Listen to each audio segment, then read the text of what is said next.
بسم اللہ الرحمن الرحیم۔ السلام علیکم۔ غموں کو، گناہوں کو، تنگ دستی کو دور کرنے والے اذکار شیخ بن سعدی رحمۃ اللہ علیہ فرماتے ہیں، غور و فکر کے بعد میں نے یہ پایا کہ وہ اذکار جن کے زیادہ کرنے کی سفارش کتاب و سنت میں کی گئی ہے کل 6 ہیں۔ یہ اذکار تمہاری طویل جد و جہد میں تمہارے لیے ایک تیز ہتھیار اور کارگر نسخہ ہیں، جو کہ غم، درد، تکلیف، بیماریوں اور گناہوں کے خلاف ہیں۔ پہلا ذکر۔ حضرت ابو ذر غفاری اپنے اسلام لانے کا واقعہ بیان کرتے ہوئے فرماتے ہیں، حضرت صلی اللہ علیہ وسلم پر وحی آنے سے پہلے بھی 3 سال پہلے سے میں اللہ تعالیٰ کے لیے نماز پڑھا کرتا تھا، اور جس طرف اللہ تعالیٰ میرا رخ کر دیتے میں اسی طرف چل پڑتا تھا۔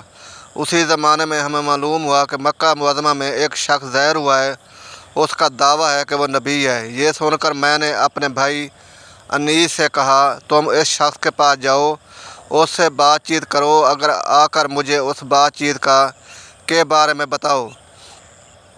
چنانچہ انیس نے نبی کریم صلی اللہ علیہ وسلم سے ملاقات کی۔ جب وہ واپس آئے تو میں نے ان سے آپ صلی اللہ علیہ وسلم کے بارے میں پوچھا۔ انہوں نے بتایا، اللہ کی قسم میں ایک ایسے شخص کے پاس سے آ رہا ہوں جو اچھائیوں کا حکم دیتا ہے اور برائیوں سے روکتا ہے، اور ایک روایت میں ہے کہ میں نے تمہیں اس شخص کے دین پر پایا ہے، اس کا دعویٰ ہے کہ اسے اللہ نے رسول بنا کر بھیجا ہے۔ میں نے اس شخص کو دیکھا کہ وہ نیکی اور بلند اخلاق کی تعلیم دیتا ہے۔ میں نے پوچھا، لوگ اس کے بارے میں کیا کہتے ہیں؟ انیس نے بتایا، لوگ اس کے بارے میں کہتے ہیں کہ یہ کاہن اور جادوگر ہے، مگر اللہ کی قسم وہ شخص سچا ہے اور وہ لوگ جھوٹے ہیں۔ یہ تمام باتیں سن کر میں نے کہا، بس کافی ہے، میں خود جا کر ان سے ملتا ہوں۔ انیس نے فوراً کہا، ضرور جا کر ملو، مگر مکہ والوں سے بچ کر رہنا۔ چنانچہ میں نے اپنے موزے پہنے، لاٹھی ہاتھ میں لی اور روانہ ہو گیا۔ جب میں مکہ پہنچا، میں نے لوگوں کے سامنے ایسا ظاہر کیا جیسے میں اس شخص کو جانتا ہی نہیں، اور اس کے بارے میں پوچھنا بھی پسند نہیں کرتا۔ میں 1 ماہ تک مسجد حرام میں ٹھہرا رہا۔ میرے پاس سوائے زمزم کے کھانے کو کچھ نہیں تھا۔ اس کے باوجود میں زمزم کی برکت سے موٹا ہو گیا۔ میرے پیٹ کی سلفٹیں ختم ہو گئیں۔ مجھے بھوک کا بالکل احساس نہیں ہوتا تھا۔ ایک رات جب حرم میں کوئی طواف کرنے والا نہیں تھا، اللہ کے رسول ایک ساتھی ابو بکر صدیق رضی اللہ تعالیٰ عنہ کے ساتھ وہاں آئے اور بیت اللہ کا طواف کرنے لگے۔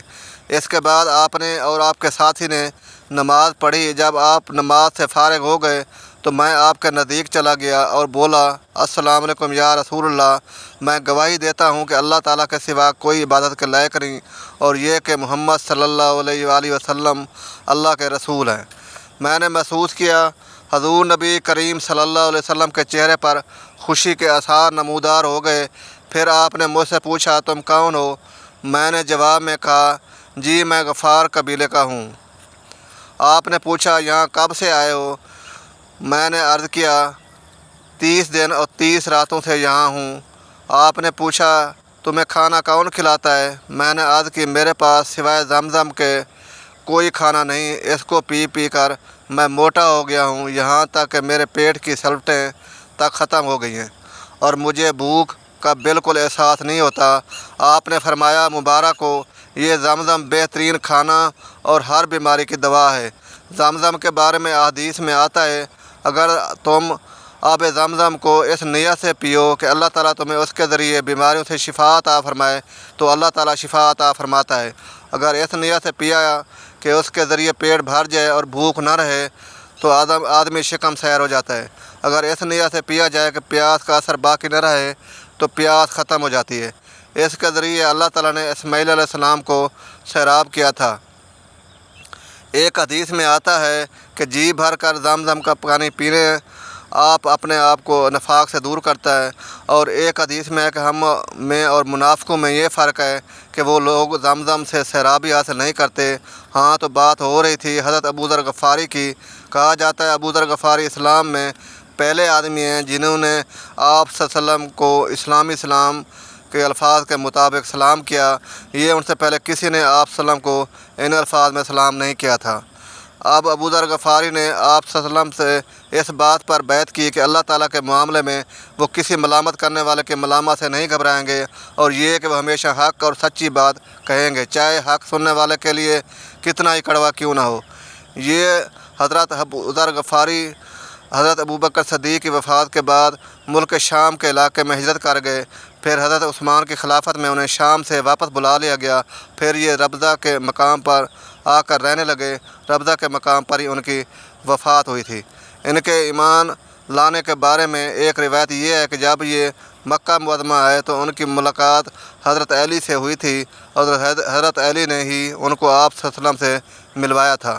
ابو ذر کہتے ہیں بیعت کرنے کے بعد نبی کریم صلی اللہ علیہ وسلم انہیں ساتھ لے گئے۔ ایک جگہ حضرت ابوبکر صدیق نے ایک دروازہ کھولا، ہم اندر داخل ہوئے۔ ابوبکر صدیق نے ہمیں انگور پیش کیے۔ اس طرح یہ پہلا کھانا تھا جو میں نے مکہ میں آنے کے بعد کھایا۔ اس کے بعد نبی صلی اللہ علیہ وسلم نے ان سے فرمایا، اے ابو ذر، اس معاملے کو بھی چھپائے رکھنا۔ اب تم اپنے قوم میں واپس جاؤ اور انہیں بتاؤ تاکہ وہ لوگ میرے پاس آ سکیں۔ پھر جب تمہیں معلوم ہو کہ ہم نے خود اپنے معاملے کو کھلم کھلا اعلان کر دیا ہے تو اس وقت تم ہمارے پاس آ جانا۔ آپ صلی اللہ علیہ وسلم کی بات سن کر حضرت ابو ذر بولے، قسم ہے اس ذات کی جس نے آپ کو سچائی دے کر بھیجا، میں ان لوگوں کے درمیان کھڑا ہو کر پکار کا اعلان کروں گا۔ حضرت ابو ذر کہتے ہیں میں ایمان لانے والے دیہاتی لوگوں میں سے 5واں آدمی تھا۔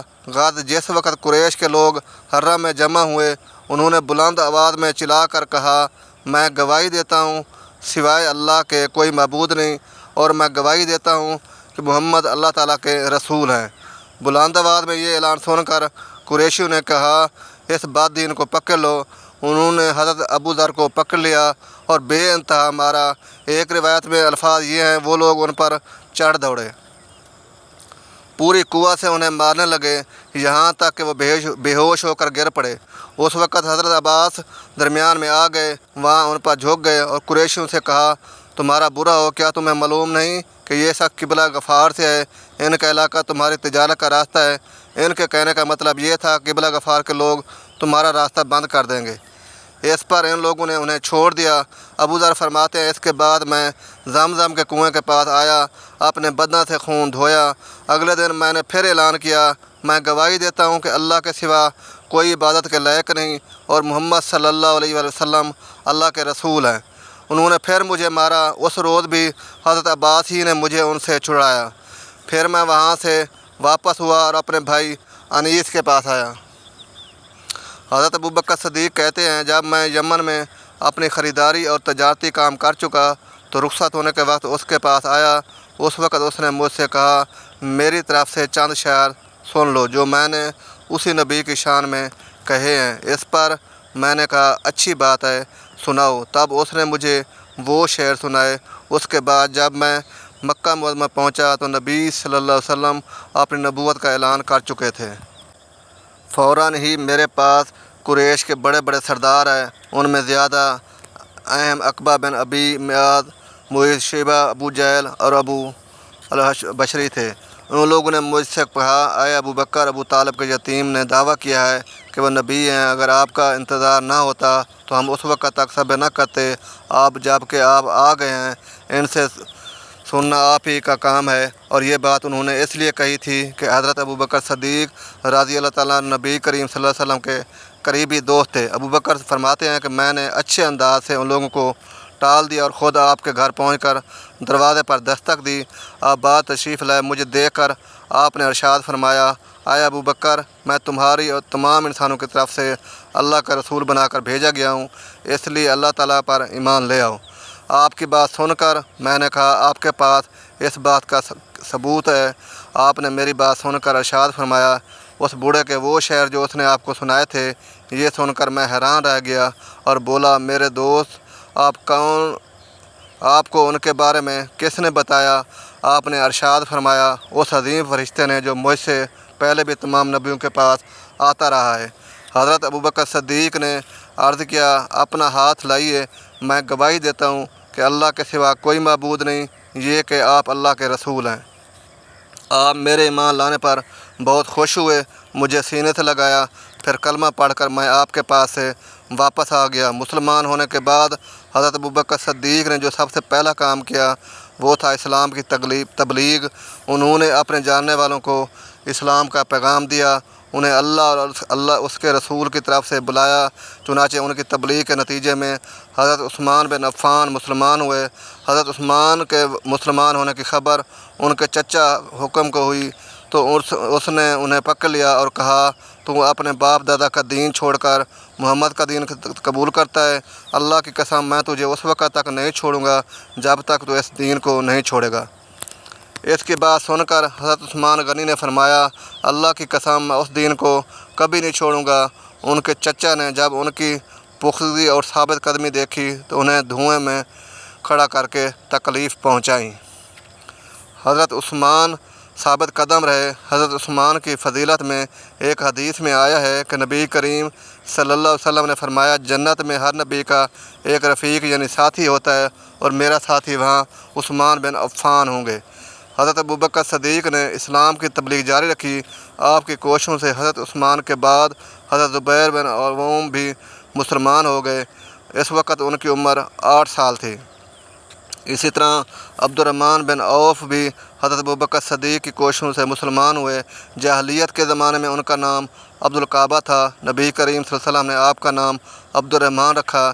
یہ عبد الرحمن بن عوف کہتے ہیں، امید بن خلف میرا دوست تھا۔ ایک روز اس نے مجھ سے کہا، تم نے اس نام کو چھوڑ دیا جو تمہارے باپ نے رکھا تھا؟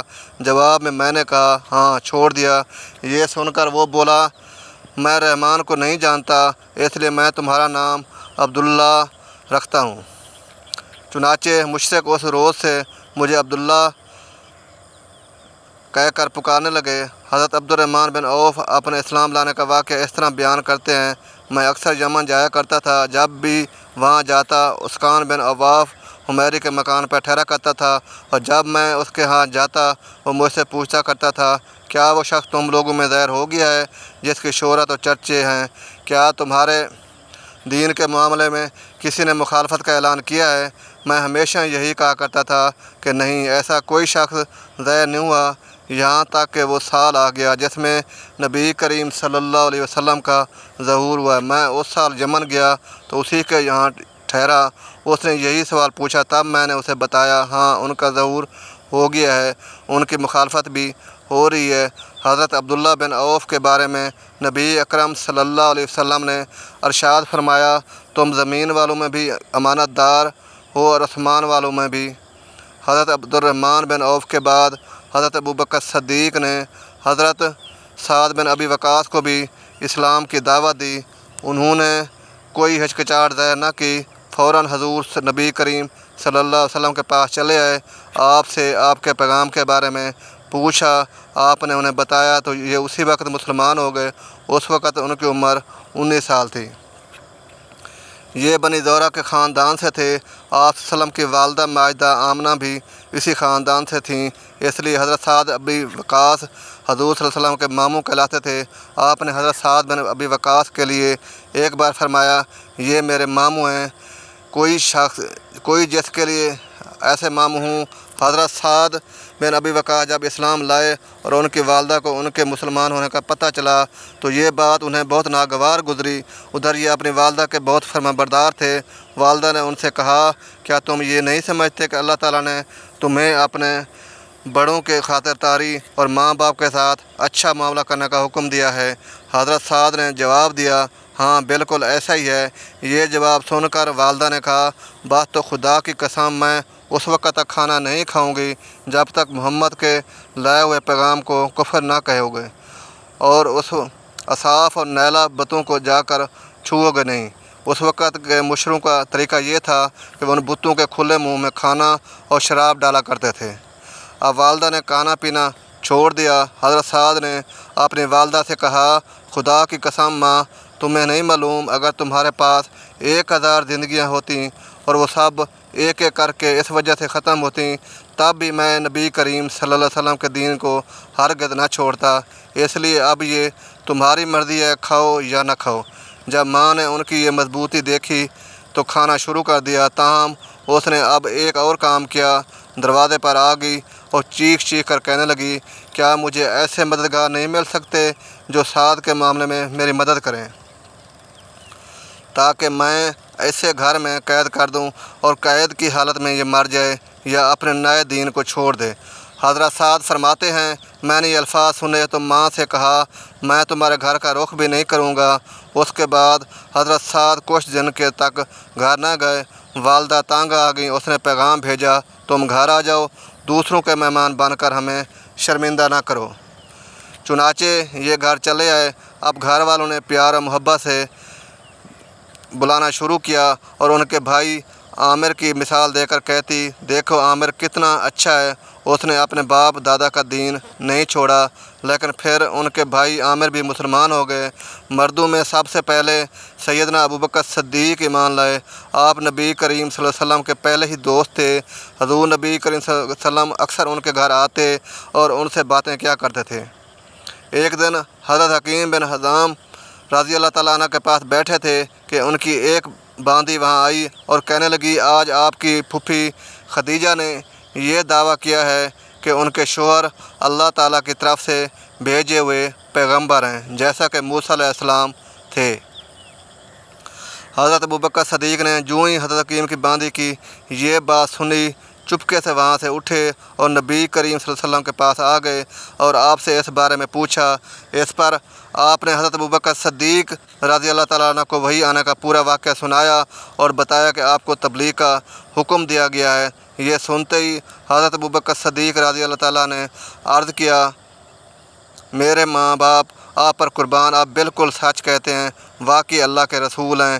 آپ کو اس طرح فوراً تصدیق کرنے کی بنا پر نبی کریم صلی اللہ علیہ وسلم نے آپ کو صدیق کا لقب عطا فرمایا۔ اس بارے میں دوسری روایت یہ ہے کہ صدیق کا لقب آپ نے انہیں اس وقت دیا تھا جب آپ معراج کے سفر سے واپس تشریف لائے تھے۔ مکہ کے مشرکین نے آپ کو جھٹلایا تھا۔ اس وقت حضرت ابوبکر صدیق نے اس واقعے کو سنتے ہی فوری طور پر آپ کی تصدیق کی تھی اور آپ نے انہیں صدیق کا لقب عطا فرمایا تھا۔ غرض ابوبکر صدیق رضی اللہ تعالیٰ عنہ نے آپ کی نبوت کی تصدیق فوری طور پر کر دی۔